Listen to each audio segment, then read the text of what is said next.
Monsieur Laurent Généon, la France a été invitée pour la première fois pour la commémoration des 70 ans de la bataille de Dien Bien Phu. Le ministre français des Armées et la secrétaire d'État chargée des anciens combattants et de la mémoire y ont assisté. Et sur X, le 6 mai, le ministre Sébastien Lecornu a écrit, je cite, nos deux pays ont construit une relation qui nous permet de regarder sereinement sur notre histoire commune, tout envisageant lucidement nos futures coopérations dans le cadre de la feuille de route fixée par le président de la République et le secrétaire général du Parti communiste vietnamien. Alors, comment pourrait-on l'interpréter? Alors, tout d'abord, je voudrais souligner que cette visite intervient dans un contexte d'activisme diplomatique particulier, parce qu'il est marqué par la visite de Xi Jinping à Paris du 5 au 7 mai, puis à Belgrade et Budapest, par la visite d'Anthony Blinken à Pékin du 24 au 26 avril, et aussi par la visite de Vladimir Poutine qui est prévue à Pékin au cours du mois de mai. Donc un contexte diplomatique particulier. Et il s'agit de plus d'une visite qui a un caractère singulier, puisqu'elle est effectuée par le ministre des Armées français. Et c'est un caractère militaire qui a été voulu, puisque l'événement retenu pour l'organiser était la commémoration des 70 ans de la bataille de Dien Bien Phu. Et on remarque d'ailleurs que Sébastien Lecornu, lors de sa rencontre le 6 mai avec le ministre vietnamien de la Défense, Pham Van Giang,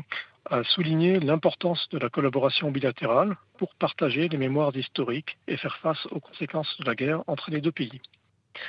Et il me semble qu'on peut néanmoins se demander s'il est pertinent de bâtir une relation stratégique qui se veut sincère, durable et de qualité, en prenant pour unique point de départ ce qui représente une victoire incontestable pour l'une des parties, mais une lourde défaite pour l'autre. Et la bataille de Dien Bien Phu est porteuse d'une charge émotionnelle qui est encore importante dans certains milieux, aussi bien en France qu'au Vietnam. Et quand on l'examine, la relation franco-vietnamienne, qui finalement a été longue, puisqu'elle a duré près d'un siècle, n'est pas dénuée d'éléments de convergence. Et il pourrait être intéressant d'interroger cette relation au-delà de la seule dimension conflictuelle pour en déterminer des points d'accroche. Et ceci pourrait représenter un socle solide, durable, sur lequel s'appuyer pour développer des relations spécifiques qui pourraient être même privilégiées entre la France et le Vietnam. Et probablement, le rapprochement qui en résulterait serait approfondi et peut-être moins conjoncturel que celui qui semble être le cas aujourd'hui. Et le fait que le rapprochement actuel puisse avoir une dimension conjoncturelle le rend peut-être plus fragile, plus vulnérable aussi aux aléas diplomatiques et géopolitiques. Mais quoi qu'il en soit, et pour en revenir à la déclaration de Sébastien Lecornu, indépendamment du type de rapprochement en cours entre les deux pays, elle témoigne d'une volonté affirmée des autorités françaises d'intégrer le Vietnam dans la vision stratégique indo-pacifique de la France. Alors, avant la commémoration, le ministre des Armées s'est entretenu avec son homologue vietnamien qui a incité que les deux parties devraient mener activement des dialogues, consentir rapidement un accord sur le programme de coopération en matière de défense franco-vietnamien de 2025 et 2028. Quels seraient les points principaux de cette coopération?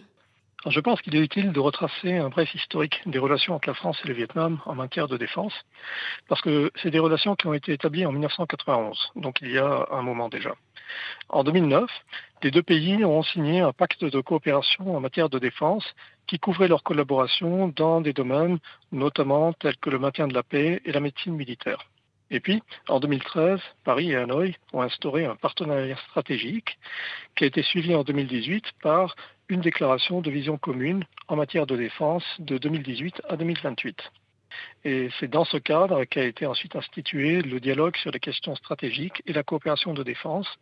qui était une initiative qui avait pour but de construire une relation solide, capable de répondre aux défis contemporains, et notamment concernant la sécurité maritime et la lutte contre le terrorisme. Alors, on note que la déclaration de vision commune de 2018 a donné un coup d'accélérateur à la coopération bilatérale,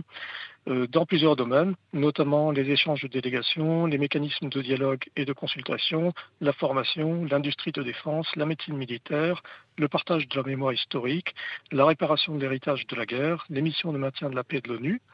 et aussi la consultation et le soutien mutuel dans les forums et des mécanismes multilatéraux.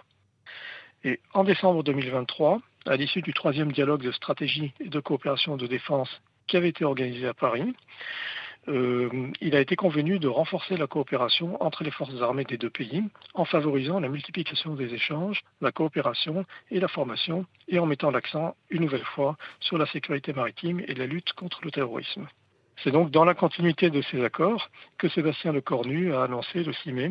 qu'il avait signé avec le général Van Zang un cadre pour les futures coopérations qui portaient sur la mémoire pour faciliter l'accès aux archives, la restitution des dépouilles des soldats, la santé militaire, la recherche sur les maladies tropicales infectieuses, des formations pour créer des liens interpersonnels entre les armées, les escales maritimes, la liberté de navigation, le maintien de la paix et des équipements de défense. Et les deux ministres ont confirmé aussi la poursuite des échanges franco-vietnamiens pour aboutir à un programme de coopération en matière de défense pour 2025 et 2028. Alors, dans les années qui viennent, il est certain que l'attention du Vietnam va demeurer en priorité focalisée sur la mer de Chine méridionale. Et c'est un point qui a d'ailleurs été explicité lors de la rencontre entre les deux ministres, puisque concernant les questions maritimes, ils ont souligné l'importance de la paix, de la sécurité, de la stabilité, de la liberté de navigation et de survol, du règlement pacifique des différends conformément au droit international et notamment à la Convention des Nations Unies pour le droit de la mer de 82 et la mise en œuvre de la déclaration sur la conduite des parties en mer orientale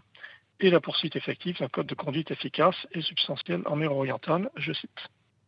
Alors, dans ce contexte général, la coopération franco-vietnamienne croissante en matière de défense, à mon avis, pourrait comprendre surtout les points suivants: la formation, la fourniture de matériel, la fourniture d'armes, l'accueil d'unités navales françaises dans des ports vietnamiens comme le Vendémiaire le 11 avril 2024 et l'organisation d'exercices militaires communs.